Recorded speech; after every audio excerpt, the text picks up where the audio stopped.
Дээрээс нь та нар сайн мэдхгүй байх та ер нь бол Европ руу хүмүүс Монголоос мөнгө төлөд алхаж ирдэг гэж та нар мэдхгүй юу ер нь. Франц улс ерөөхдөө хавдраа даагаад авцсан улс гэж байгаа. Тэгээд хавдар тал дээр маш сайн анхаардаг. Жимс ногоо хүнсний бүтээгдэхүүнүүдийн талаар бол ярихгүй байх арга. Үнэхээр гэтээ та нар нэг зүйлийг би ингээд үнэхээр гайхаад байгаа. Зүгээр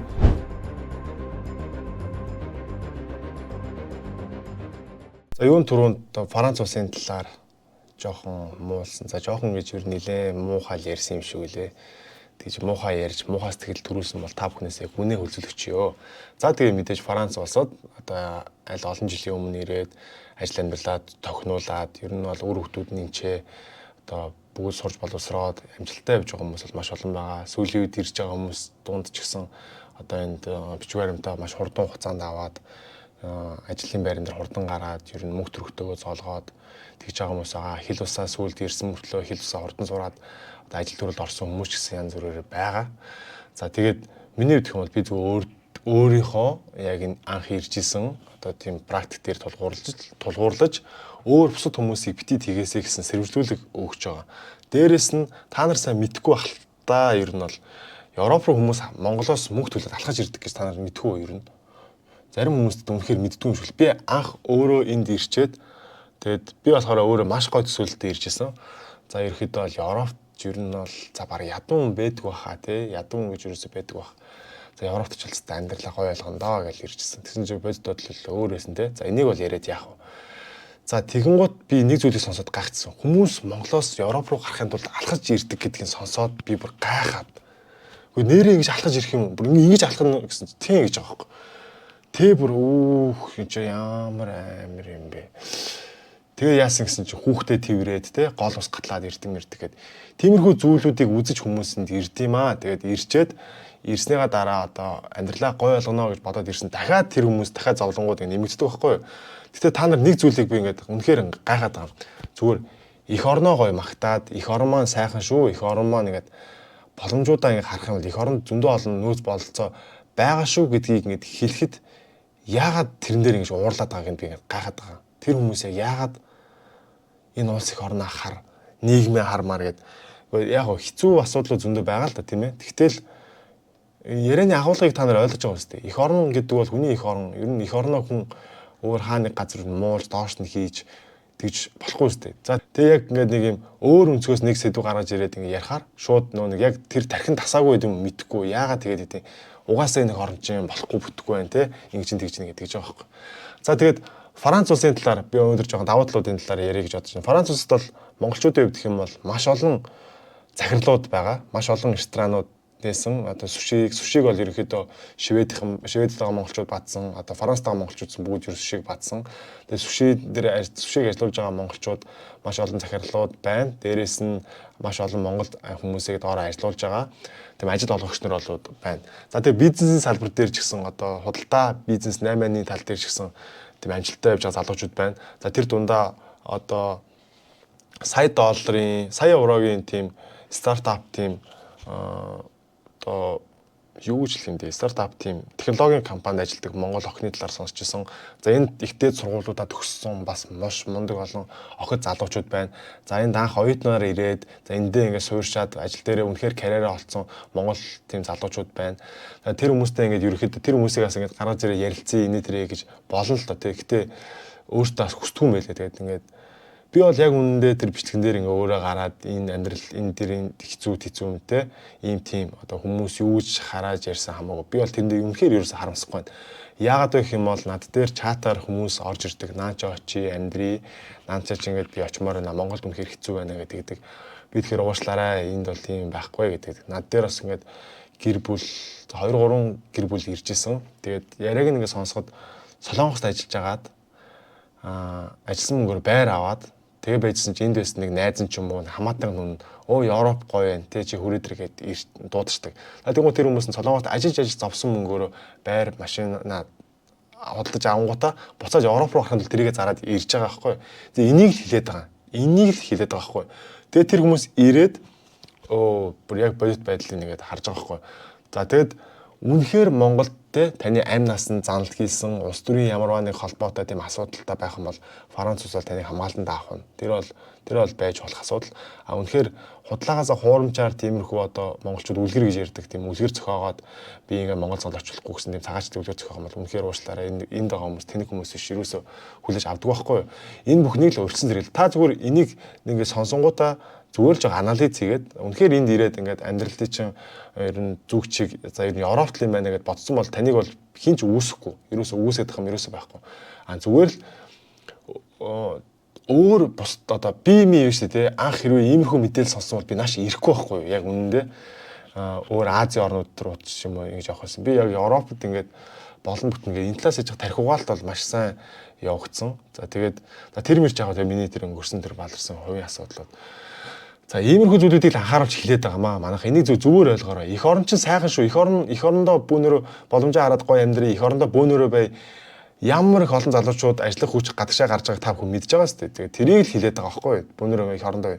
За мэдээж улс төрийн талаар ярих юм бол угаасаа хог новш байгаа ойлгомжтой тий. Тэгээд энийг одоо энэ сошиал медиа дээр ингэж өөрийнхөө царай гаргаж бичлэг хийдэг залуучууд ингэж амар сүүлийн үед одоо өмнөх сонгуультай жилүүд дээр ч гэсэн ингэж яриад байгаа байхгүй юу? За бид нар ингэж сонгуульд ерөөсөө намуудаас ингэж санал ирсэн. Бид нар ерөөсөө худалдагдахгүй би хизээш худалдахгүй гэдэг байхгүй. Би тэр хүмүүсийг болохоор худалдахгүй сайхан ч гэсэн хүмүүсийг залуучуудыг сонгуулаа өг гэж уриалаач гэж хүсээд байгаа байхгүй. Ер нь сонгуулаа угаасаа л бид нэр өөртөө сонгож гаргаж ирж байгаа шүү дээ тэр хүмүүсээ. За ингээ улс төрийн талаар ингээ яриад дүүргээ замхарлаа.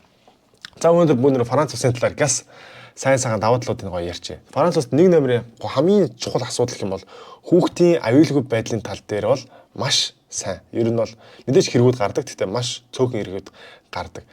Хүүхдийн аюулгүй байдал. За дээрээс 12-оос доош насны хүүхдүүд сургууль руу ганцаараа явж болохгүй. Эцэг их асран хамгаалж байгаа хяналтандор заавал явах ёстой. Мөн одоо манай хүүхдүүдийн сургууль авт гэдэг. Би өөр сургуулиуд яадаг мэдэхгүй байна. Сургуулийн захирал нь ингээд үүдэн дээрээсээ хүүхдүүдэд хүлээж авч оруулдаг. Одоо хин авчирж гин хин яаж гин. Тэгээ гарах байгаа хүүхдүүдийг ганцаарыг нь гаргахгүй асран хамгаалсан цуг гаргадаг. Одоо нэг юм security-ийн одоо хамгаалтын ажлыг нь одоо захирал хийгээд байгаа юм шин тий. Захирал нь гэж үүдэн дээр ингээ өөрөө байждаг. За тэгээд хүүхдүүдийн тэр сурах орчны тал дээрх бол маш дайггүй. Та Франц улсын нутаг дэвсгэр дээр байгаа бол таны хүүхэд 3 нас хүрсэн л та бичиг баримттай байна уу хамаагүй бичиг баримттай хамаагүй та хүүхдэд заавал сургуульд оруулах ёстой. Одоо сургуульд оруулахгүй бол одоо өөрөө асуудалд орох тийм асуудалтай. Тэр нь бол маш гоё санагддаг. За тэгээд 3 сансаа хэл сургуульд ордог гэж ярьдیں۔ Сургууль одоо монголоор цэцэрлэгэлтэй тэрийг бол баг сургууль гэж ярьдаг. За 3 сансаа хэлж орно. За тэгэнгუთ эхний тэр 3 сантаа дээр нь болохоор 2 багш байна. За тэгээд дараагийнх нь 4 сантаа дээр нь одоо моен секцэн буюу дунд бүлэг дээр нь болохоор бас 2 багш байна. За тэгээд дээшээ 5 насны дээр нь том секцэн болоод том хэсэг бүлэг болонгуудаа 1 багшлаад тэгээд 1 бүлэгт орж байгаа багш зөвхөн тэр бүлэгтээ хичээл заадаг. Одоо жишээ нь монголоор 1-р ангийн би багш байлаа гэж бодсон шүү дээ. Тэгвэл би зөвхөн 1-р ангийнхаа хүүхдүүдийг жил болгон аавна. 1-р ангийн хүүхдүүдийг төгсгөлөө дараа жил дахиад 1-р ангийн хүүхдүүдийг хичээл ордог. Энэ их аюу тийм дайггүй санагдсан. Одоо нэг хүүхдтэйгээ олон жил ингэ яваад тахгүй ингэ хүүхдүүдээ жил болгон ингэ сольдог. За тэгэнгუთ таны хүүхдийн төвшин тий хараахан ингээд жоохон дээд анги мангируугаа ингээд болохгүй байх юм бол улираа. Энэ нь бол тийм хүнд асуудал бол ерөөсөө биш. Одоо энд ерөөсөө тэгж нэг амар дүн мөнгөний хойноос Аз соёлоор дүнгийн хойноос ингэж явахаас илүүтэйгээр хүн яг жигнэсээ сурж ойлгосон байна уу үгүй юу гэдэг дээр нь тулгуурлаж одоо хүүхдүүдийг улираад суулгадаг тиймэрхүү асуудлууд явахтай тийм даваа талууд байдаг. За мэдээж одоо нийтийн тээврийн талаар л яриад явах угаасаа энэ чинь суурьшмал аль дээр үеийн түүхтэй тийм газар учраас энэ. Тэгээд дээрэс нь эрүүл мэндийн салбар бол эрүүл мэндийн салбарын талаар зайлшгүй одоо дуртахаас өөр аргагүй. За тэгмүүд энэ Францад байгаа зарим хүмүүс над руу бас жоо хууралсан намайг одоо доромжилж байна. Хөөе чи юм уу гэл те. Би үнэхээр тэр мэдхгүй одоо тэр одоо салбарын талаар би сайн яриад яах юм бэ. Өнөөдөр Франц улсад Монголд эмчлэгдэх боломжгүй тийм хүнд өвчтөй хүмүүс ирээд эмчилгээ хийлгэсэн тийм тохиолдлууд байдаг байхгүй юу. Би тэрийг одоо энэ олон нийтийн сүлжээгээр яриад ийм байд юм аа, ингэдэм байд шүү, тэгдэм байд шүү гэж ярьцдаг те. Монголд өвчин зоолондоо шаналж байгаа хүмүүс тэрийг сонсоод итгээд Франц улсад ирдэг. За магадгүй таньж мэдхгүй хүн байхгүй болонгууд над руу холбогдонгууд би эргээд тэр хүмүүсийн өмнөр нь гүйж хариуцлага нь үүрч чадахгүй байхгүй. Тийм учраас иймэрхүү хариуцлагатай хүний амь наст яригддаг иймэрхүү зүйлийг бол олон нийтийн сүлжээгээр хамаагүй ярьж болохгүй. Хэрэв үнэхээр ингэж та тийм лаг мундаг хүн юм бол өөрийнхөө туршлагаас хуваалцаад та өнөөдөр одоо бүгдэнд нь тийм үстэй Энэ гар утас байгаа шүү дээ. Гар утасны камертай байна. Тэг ингээл уцаа гаргаж ирээ өөр бичлэг хийж. За би Франц ус тим имжлэг хийлгээд Франц ус надад тим амьдрал бэлгэсэн. Тим гэж болж исэн юм аа. Та тэрийг өөрөө ярьж болно шүү дээ. Яагаад ингээд боломж байх чинь ингээд хүн рүү ингээд дайраад байгаа. Би тэрийг одоо гайхаад байна. Франц ус бол эрүүл мэндийн салбар бол маш сайтай. За тэгээ ер нь Европын орнууд ингээд ер нь эрүүл мэндийн салбарт дундаа ингээд одоо хавдрыг нэг уулсан ч юм уу одоо өөр одоо ямар зүрх шийдвэрлэн суулгах ч юм уу тиймэрхүү ингээд хуваагаад авцсан байт юм байна л да. Тэнгууд Франц ус ерөөхдөө хавдраа даагаад авцсан улс гэж байгаа. Тэгээд Франц бол хавдраа бол маш сайн хавдар тал дээр маш сайн анхаардаг. За дээрэс нь одоо монголчууд энд ирж одоо бөөр шилжүүлэн суулгах, илэг шилжүүлэн суулгах тиймэрхүү хагалгаанд орох тиймэрхүү зүйлүүд байдаг. Гэхдээ би энэ тал дээр бол үнэхээр надад ямар ч туршлага, ямар ч тийм мэдлэг байхгүй, би тийм ингэж одоо ямар ч экспириенс байхгүй байхгүй. Тэгэхээр энэ талаар би сайн яриад яах вэ? Ямар ч эрүүл мэндийн салбар бол хүн болгонд аль хүртээмжтэйгээр одоо шийдэгдсэн. За тэгээ эрүүл мэндийн даатгал гэдэг зүйл байгаа. Тэгээ эрүүл мэндийн даатгалтаа бол ийм тариагаа 100% үнэгүй авах тийм боломжтой зүйлүүд байдаг.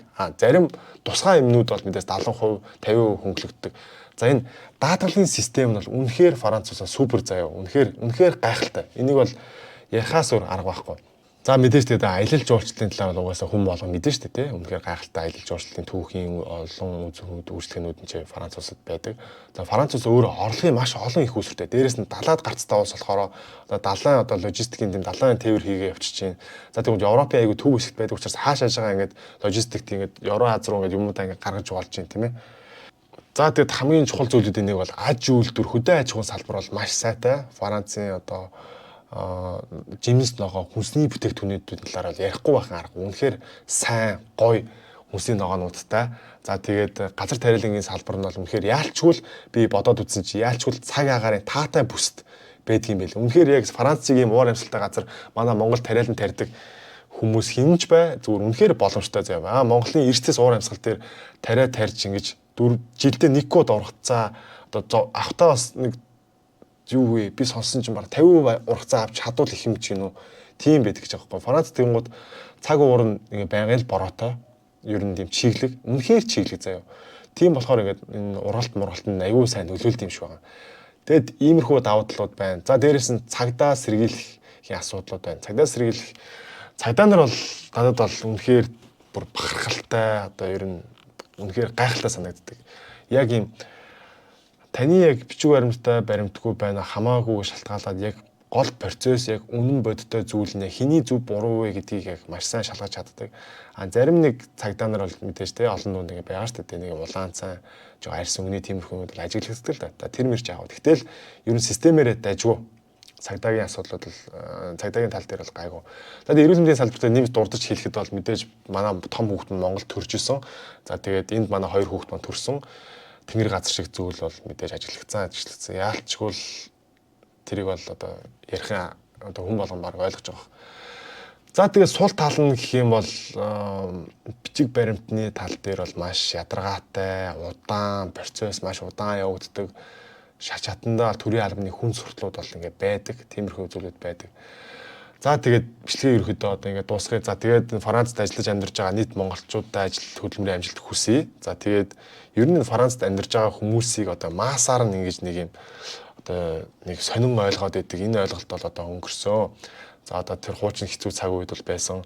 Одоо тэгээд бас ингээд хуучин цаг үеэ ингээд нэг үед авчаад дараагийн хүүхдүүд нь одоо энэ сургууль соёлоо эзэмшээд одоо энэ яг энэ Франц хүмүүс шиг ингээд соёлд нь ороод өөрсдийн бизнес төрийн албанд ажиллаж байгаа маш олон хүмүүс байгаа.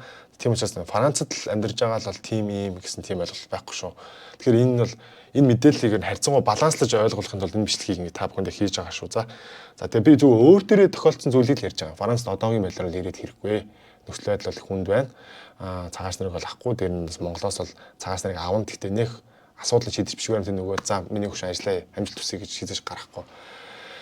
Тиймэрхүү талуудыг та нар зүгээр л энэ мэдээллийг зүгээр сонсоод ойлгоод за окей Франц улс нэг иймэрхүү юм байна даа л гэж ойлгоорой. Тэрнээс ч үнэхээр хуучны гайхалтай гой сайхан зүйлүүд нь хിവэрэ байгаа шүү. Хിവэрэ. Үнэхээр та аялаад сургуулийн тал дээр тэр оюутнуудын хийдэг кемпинг, хэнгаут дээрээс нь Европын орнуудаар аялаж оюутан солилцоог сурах мурах тэр тал үнэхээр тасархай гайхалтай. Сургалтын систем бол үнэхээр сайтай. Тэр мөр залуучууд одоо яг аль бие усаараа ингээд сурж хөдөлмөрлөөд ингэ явах юм бол үнэхээр гоё боломжтой. Үнэхээр яалчгүй гэр бүлтэй хүүхдтэй хүмүүс бол яалчгүй хүүхдүүдийнхээ төлөө ажиллахаас өөр аргагүй болсон учраас тэр яг тэр хог новш балиар зүйлүүдтэй тулгардаг тиймэрхүү асуудал байдаг шүү. Тэрийг хэлье. За дээрэс нь гадаад амьдарч байгаа хүмүүсүүдийн нэг жоохон хэцүү юм нь болохоор ингээд Монголд ингээд амьдрал өрнөд идэг, энд хамаг цаг хугацаанд өнгөрөөд идэг. Тэгээ карьерийн асуудал ингээд зөрүүтэй болоод ирдэг. Энэ айгүй сэтгэл зүйн дарамт, сэтгэл готрал одоо юу гэдэг бүх зүйл ингээд оруулдаг. Их орноосоо гэр бүлээсээ хол байгаад тэгэхээр энэ нь жоохон асуудалтай байдаг юм л да. Тэгээд хүн яг нэг юм агуулдай задардаг шиг ингээд тэр бүх зүйл ингээд аяандаа ингээд цаг хугацаагийн туршид идэгдээд тэгээ нэг бие хүн болт юм да. Тэгээд ер нь их оронтой байна гэдэг сайхан. Тэгээ ер нь бол их орноо энэ тэнд явахдаа бити доош нь нээж муулж тийж явж байгаарай. Яг үнэхээр улс төр нь бол угаасаа хог новш байгаа бигүүд мэдж байгаа. Тэгээд миний их орон бол үнэхээр сайхан орон шүү. Та бүхэн энийг сайн ойлгоорой. За тэгээд бас энэ ер нь гадаадд амьдарч байгаа улс орноо ч гэсэн бас ингэж хамаагүй бас ингэж ярьж болохгүй. Яалчгүй гэхдээ Монгол хүний яг өөрсдийнхөө үдсэн хэцүү зүйлүүдийг бити үзээрэй гэсэндээ л тэртлийг нь шууд үнэн тэгж бөөр хэлэхгүйгээр хэлчихэж байгаа шүү те. Тэрийг та бүхэн бас ойлгоорой. Тэгээд бүгдээр нь цаг амжилт хүсье. Тэгээд манайхаа энийг бас авах гэх ухаанаар ойлгоорой. Таалагдвал шеэр хийгээрэй. Дахиад таалагдвал лайк дараарай, сабскрайб дараарай. Тэгээд баярлалаа.